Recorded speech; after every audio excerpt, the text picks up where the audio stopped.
Friends, welcome to learn positive. நம்ம இன்னைக்கு பார்க்க போகிற சம் பார்த்தீங்கன்னா சப்போர்ட் ரியாக்ஷன் கண்டுபிடிக்கிற மாதிரி ஒரு சம்ம. ஸோ சப்போர்ட் ரியாக்ஷன் பார்த்தீங்கன்னா இங்கே கொடுத்துருக்க கொஷனில் நம்மளுக்கு ஸோ ஏபி அப்படின்னு சொல்லிட்டு ஒரு சிம்பிள் சப்போர்ட் பீம் இருக்குது. அந்த சிம்பிள் சப்போர்ட் பீம் பார்த்தீங்கன்னா 1 மீட்டரில் 1 கிலோமீட்டர் லோடு ஆக்ட் ஆயிருக்கு. அடுத்து 1 மீட்டர் தள்ளி ஒரு யூடிஎல் ஆக்ட் ஆயிருக்கு. 2 கிலோமீட்டர் பர் மீட்டர்னு சொல்லி யூடிஎல் ஆக்ட் ஆயிருக்கு 2 மீட்டருக்கு. அதுக்கப்புறம் 1 மீட்டர் தள்ளி பார்த்தீங்கன்னா 4 கிலோமீட்டர்னு சொல்லிட்டு ஒரு லோடு ஆக்ட் ஆயிருக்கு. அது 1 மீட்டரில். ஓகேங்களா? அப்புறம் 1 மீட்டர் கழிச்சு பி. இப்போ இந்த ரியாக்ஷனை வந்து நம்ம ரியாக்ஷன் அட் ஏன்னு எடுத்துக்கலாம், இதை ரியாக்ஷன் அட் பின்னு சொல்லி எடுத்துக்கலாம். ஓகேங்களா? அப்படி எடுத்துக்கிட்டோம் அப்படின்னு பார்த்தீங்கன்னா இந்த யூடிஎலோட வேல்யூ நம்ம கண்டுபிடிச்சி பாயிண்ட் லோட கன்வெர்ட் பண்ணோம். யூடிஎலோட லோடு பார்த்தீங்கன்னா so UDL equal to 2 kilo newton per metre. ஓகேங்களா? இன்டூ எத்தனை மீட்டருக்கு இருக்குது? 2 மீட்டருக்கு இருக்குது, 2 மீட்டர். அப்போ இந்த மீட்டரும் கேன்சல் ஆகிடும். 2 × 2 பார்த்தீங்கன்னா 4. அப்போ யூடிஎலோட வேல்யூ 4 கிலோ நியூட்டன் அப்படின்னு சொல்லி ஆக்ட் ஆகுது. அப்போ 4 கிலோ நியூட்டன் எந்த இடத்துல ஆக்ட் ஆகுன்னு பார்த்தீங்கன்னா இந்த டயக்ராம் அப்படியே போட்டுக்கலாம். ஸோ இதை RAன்னு போட்டுப்போம். ஃபர்ஸ்ட் 1 மீட்டரில் பார்த்தீங்க அப்படின்னா 1 கிலோ நியூட்டன் ஆக்ட் ஆகிருக்கு. அடுத்து பார்த்தீங்கன்னா 1 கிலோமீட்டரில் யூடிஎல் ஸ்டார்ட் ஆகுது. பட் யூடிஎலோட சென்டர் பாயிண்ட் வந்து இந்த 2 மீட்டரில் தான் 2 மீட்டரோட சென்டர் பாயிண்ட்ல வந்து வருது. அப்போ 2 மீட்டரோட சென்டர் பாயிண்ட்னா இங்கே 1 மீட்டர், இங்கே 1 மீட்டருக்கு அர்த்தம். அப்போ 1 + 1 2 மீட்டர் கழிச்சு நம்ம யூடிஎல் இந்த 4 கிலோ நியூட்டன் யூடிஎல் வந்து ஆக்ட் ஆயிருக்கு. அதுக்கப்புறம் இங்கே ஒரு 1, இங்கே ஒரு 1 இருக்குது 2 மீட்டர். அப்போ இங்கேருந்து 2 மீட்டர் கழிச்சு மறுபடியும் 4 கிலோ நியூட்டன் பாயிண்ட் லோட், இந்த பாயிண்ட் லோட், இந்த பாயிண்ட் லோட். ஸோ இது ரெண்டுமே நம்ம ப்ரெசென்ட் பண்ணியாச்சு. இந்த யூடிஎல்லோட வேல்யூ இங்கே வந்திருக்கு. இந்த யூடிஎல்லோட வேல்யூ இங்கே நம்ம போட்டிருக்கோம். சரிங்களா? மறுபடியும் 1 மீட்டரில் ஆர்பி ரியாக்ஷன் பி வந்துருச்சு. சரிங்களா?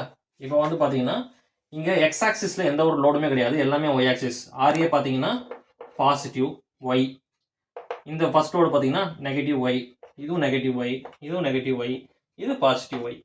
அப்போ பார்த்தீங்கன்னா எக்ஸில் ஃபோர்ஸே இல்லை அப்படின்னும் போது ஒயில் மட்டும் தான் ஃபோர்ஸ். அப்போ sigma of FY equal to 0. அப்போ சிக்மா ஆஃப் எஃப்ஒயோட வேல்யூ என்ன? ப்ளஸ் ஆர்ஏ -1 -4, வெறும் லோடு மட்டும் தான் எடுக்கிறோம். ஓகேங்களா?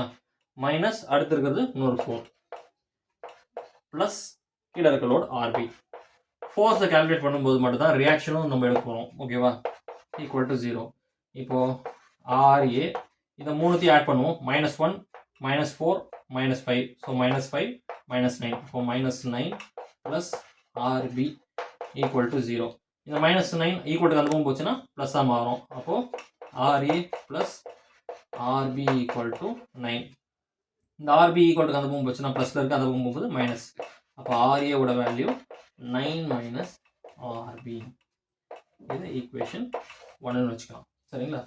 அடுத்து பார்த்தீங்கன்னா sigma of M equal to 0, momentum equal to 0. Momentum அப்படின்னா ஃபோர்ஸ் இன்டூ டைரக்ஷன். ஓகேங்களா? இப்போ நம்ம கிடைக்கிற ஃபோர்ஸ் பார்த்தீங்கன்னா இப்போ ஆர்ஏலேருந்து நம்ம எடுக்க முடியாது, ஏன்னா ஆர்ஏக்கு முன்னாடி வந்து எவ்வளோ டிஸ்டன்ஸ் சொல்லி நம்மளுக்கு மென்ஷன் பண்ணல. ஓகேங்களா? அப்போ ஆர்ஏ இன்டூ 0 டிஸ்டன்ஸ். ஓகேங்களா? அப்படி கூட எடுத்துக்கலாம். அப்போது ஆர்ஏ இன்டூ 0 டிஸ்டன்ஸு. அடுத்து மைனஸ், ஏன்னா மெக்கிலேருந்து மேலே வருது, -1 இன்டூ 1க்கான டிஸ்டன்ஸ் எவ்வளோ? 1 மீட்டர். அடுத்து -4க்கான டிஸ்டன்ஸ் எவ்வளோ? 1 மீட்டர் ப்ளஸ் 2 மீட்டர், மொத்தம் 3 மீட்டர். 3 மைனஸ் அடுத்த 4 இன்டூ அதோட டிஸ்டன்ஸ் 1 + 2 + 2, மொத்தம் பார்த்தீங்கன்னா 5 மீட்டர். மைனஸ் அடுத்து 4க்கு அப்புறம் என்ன இருக்குது? ஆர்பி. ஸோ ஆர்பி வந்து ப்ளஸ், ஏன்னா கீழேருந்து மேலே போயிடுவது, அப்போ ப்ளஸ். அப்போது RB into 1 + 2 + 2 + 2. So 1 3 5 6 6 equal to 0. ஓகேங்களா? அப்போ ஆர்ஏ இன்டூ 0னா 0 ஆகிட போகுது. 0 -1 × 1 1 தான். -4 × 3 12 -4 × 5 20 plus RB into 6 6 RB equal to 0. So நான் மேலே இருக்கிறத அழிச்சா தான் சம் போகிறதுக்கு ஈஸியாக இருக்கும். ஸோ ஃபஸ்ட் ஈக்குவேஷன் நம்மளுக்கு வேணும். இந்த ஃபஸ்ட் ஈக்குவேஷன் அழிச்சிட்டு சைடில் எழுதி வைக்கிறேன். So RA equal to 9 - RB, இதுதான் ஃபர்ஸ்ட் ஈக்குவேஷன் நம்மளுக்கு. ஓகேங்களா? இதோட வேல்யூ வந்து -33 வருது. ஸோ 1 12 20 இது 3 மைனஸில் இருக்குது, இது ஆட் பண்ணோம்னா -33 so plus 6RB equal to 0. அப்போ -33 ஈக்குவல் டு அந்த பக்கம் போச்சுன்னா ப்ளஸ்ஸாக மாறுது. அப்போ 6RB ஈக்குவல் டு ப்ளஸ் 33. மல்டிப்ளையில் இருக்க 6 ஈக்குவல் டு அந்த பக்கம் போச்சுன்னா டிவைட் ஆகுது. அப்போது RB equal to 33 divide by 6. அப்போது ஆர்பியோட வேல்யூ பார்த்தீங்கன்னா 5.5 கிலோநியூட்டன். ஓகேங்களா? இப்போ ஆர்பியோட வேல்யூ நம்மளுக்கு கிடச்சிச்சு. அப்போ ஆர்பியோட வேல்யூ நம்ம எங்கே சப்ஸ்டியூட் பண்ணலாம்? ஈக்குவேஷன் 1ல் சப்ஸ்டியூட் பண்ணோம்னா ஆர்ஏவோட வேல்யூ கிடச்சிரும். ஓகேங்களா? So substitute RB in equation 1. ஓகேங்களா? ஸோ ஆர்பியோட வேல்யூ ஈக்குவேஷன் 1ல் சப்ஸ்டியூட் பண்ணோம்னா RA equal to 9 minus RB. அப்போ ஆர்பியோட வேல்யூ 9 மைனஸ் 5.5. அப்போ அதோட வேல்யூ பார்த்தீங்கன்னா 3.5 கிலோநியூட்டன்.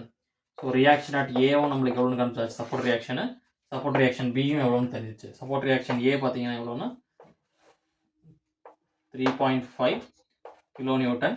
சப்போர்ட் ரியாக்ஷன் பி பார்த்தீங்கன்னா 5.5 கிலோநியூட்டன். ஓகேங்களா? ஸோ சப்போர்ட் ரியாக்ஷன் ரெண்டுமே கண்டுபிடிச்சாச்சு. ஸோ இந்த வீடியோ உங்களுக்கு பிடிச்சிருந்ததுன்னா லைக் பண்ணுங்கள், ஷேர் பண்ணுங்கள். ஏதாவது டவுட்ஸ் இருந்தால் கமெண்ட்ஸ் பண்ணுங்கள். மறக்காமல் சேனலை சப்ஸ்கிரைப் பண்ணிக்கோங்க. தேங்க்யூ.